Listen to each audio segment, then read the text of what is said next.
اعوذ باللہ من الشیطان الرجیم بسم اللہ الرحمن الرحیم۔ میرے محترم مکرم عزت مآب دوستوں، بہنوں، بھائیوں، السلام علیکم ورحمۃ اللہ وبرکاتہ۔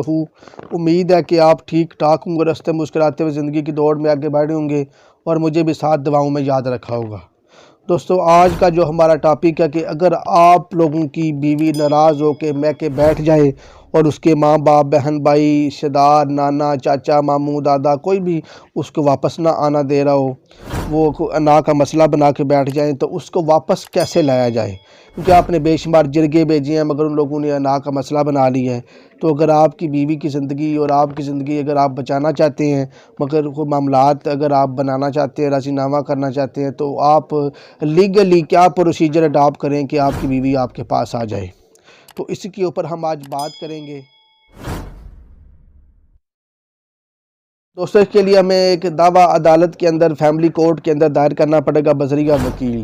آپ خود بھی دعویٰ دائر کر سکتے ہیں مگر آپ کو مشکلات کا سامنا کرنا پڑے گا، آپ کو لیگل پروسیجر کا پتہ نہیں ہوگا، اس لیے بذریعہ وکیل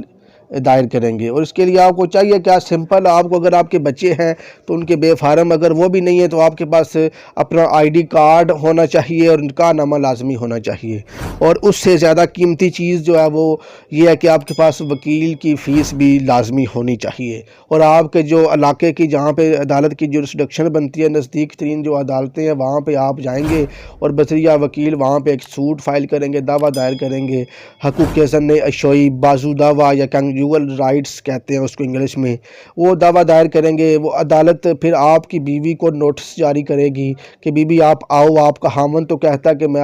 اپنی بیوی سے بڑی محبت کرتا ہوں، اسے بسانا چاہتا ہوں، اسے اپنے پاس رکھنا چاہتا ہوں، اسے میں چھوڑنا نہیں چاہتا، مگر کچھ غلط فہمیوں کی بنیاد پر یا گھریلو مشکلات کی بنیاد پر یا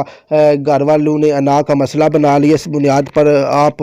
غیر بات بیٹھی ہو، تو آپ آؤ عدالت کے اندر اپنا موقف پیش کرو۔ آپ کا خاوند آپ کو اپنے گھر ساتھ لے کے جانا چاہتا ہے،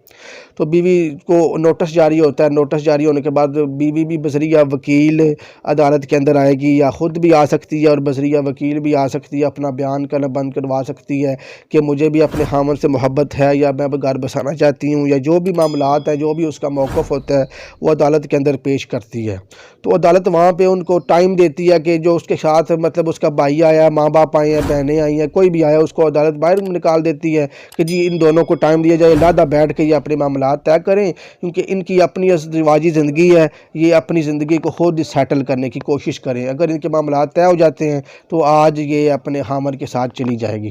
ان کو آدھے گھنٹے کے لیے ٹائم دیا جاتا ہے، عدالت ٹائم دیتی ہے، بیٹھ کے بیٹھ کے بات کر لو، وہ غلط فہمیاں ہیں، کوئی معاملات ہیں تو غلط فہمیوں کو دور کرو، آپس میں راضی نامہ کرو، اپنی زندگی کو بحال کرو۔ تو اگر وہ خاوند، سب سے پہلے تو میں اس کو بولوں گا کہ اگر آپ کی بیوی آپ کے پاس آ جاتی ہے، بیٹھ جاتی ہے، تو اگر وہ اس کے کچھ جائز معاملات ہیں، خواہشات ہیں، تو وہ اس کو مانے، غلط فہمیاں اس کو دور کرے۔ اور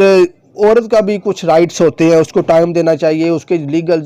جو اس کے خواہشات ہیں اس کو پورا کرنا چاہیے۔ یہ نہیں کہ آپ کے گھر والے ہی آپ کے لیے ضروری ہیں، آپ کی بیوی بھی آپ کے لیے ضروری ہے، ماں باپ بھی ضروری ہیں، بیوی بھی ضروری ہے۔ جو ماں باپ کی جائز خواہشات ہیں جو اسلام نے بتائی ہیں وہ بھی پوری کی جائیں، اور بیوی کے بھی جو جائز معاملات ہیں وہ بھی مانے جائیں۔ یہ نہیں کہ بیوی خدا نخواستہ کوئی غیر ہے یا کوئی بیوی کے لیے آپ کے پاس کوئی ٹائم نہیں ہے، یہ غلط بات ہے۔ آپ اپنی بیوی کو بھی ٹائم دیں، والدین کو بھی ٹائم دیں، والدین کے بھی حقوق ہیں اور بیوی کے بھی حقوق ہیں، بیوی کو بھی ٹائم دیں، بیوی کو اس کے حقوق پورے کرنے کی توفیق دیں، اور بیوی بھی اپنی خواہشات کا اظہار کرے، اس کی جو رائٹس ہیں اگر آپ کے پاس گنجائش ہے پورے کرنے کی کوشش کریں۔ اگر آپ نہیں پورے کر سکتے تو اس کو تھوڑا سا آپ مینٹین رکھیں کہ ٹھیک ہے میرے تھوڑے سے حالات ٹھیک ہوں گے، آپ کی یہ بھی خواہش پوری کر دوں گا، یعنی کہ وہاں پہ بیٹھ کے عدالت کے اندر آپ اس کی ساری باتوں کو انکار نہ کریں،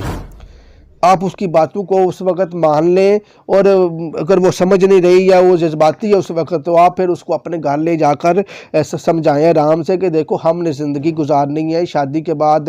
گھر دو پہیوں پہ چلتا ہے، اگر تم ناراض ہو جاؤ گی تو جذبات پہ آ جاؤ گی یا اس طرح کے معاملات کرو گی، ہماری بچوں کی زندگیاں بھی خراب ہوں گی، ہماری لائف بھی ڈسٹرب ہو جائے گی۔ تو اس لیے بہتر یہی ہے کہ آپ کے سامنے سارے حالات و واقعات ہیں، میری کتنی کمائی ہے، میں کتنا کماتا ہوں، جو کچھ کماتا ہوں تمہارے سامنے ہے، تو اس میں گزارا کرنے کی کوشش کرو۔ دیکھو زندگی میں لوگوں کی باتیں سنو گی، ماں باپ بہن بھائیوں کی رشتہ داروں کی باتیں سنو گی تو اپنا گھر نہیں بسا سکو گی۔ یعنی کہ وہ عدالت کے اندر بھی آپ اس کو سمجھائیں اور اس کی جو جائز خواہشات ہے پوری کرنے کی کوشش کریں، اور گھر جا کے بھی اس کو سمجھائیں اور اس کی جو لیگل خواہشات ہیں اس کو پورا کرنے کی کوشش بھی کریں۔ بعض دفعہ انسان کی کوشش ہوتی ہے، اللہ پاک کی مدد آ جاتی ہے۔ تو یہ میرے دوستو یہ کنجوگل رائٹس ہے۔ اگر وہ دعویٰ عورت کو منا لیتا خاوند تو پھر وہ دعویٰ ڈگری ہو جاتا ہے اور عورت اپنے خاوند کے ساتھ اپنے گھر جا سکتی ہے۔ اگر عورت نہیں جاتی پھر بھی وہ تو اس کے لیے کیا حکم ہے، تو وہ میں ایک علیحدہ ویڈیو بناؤں گا۔ عورت کے لیے بھی سختی سے ایک ججمنٹ آ گئی ہے، قانون آ گیا، اگر عورت نہیں جائے گی تو اس کے لیے بھی بہت بڑا عدالت نے حکم جاری کر دیا ہے کہ وہ پھر کیا ہوگا اس کے ساتھ۔ السلام علیکم ورحمۃ اللہ وبرکاتہ۔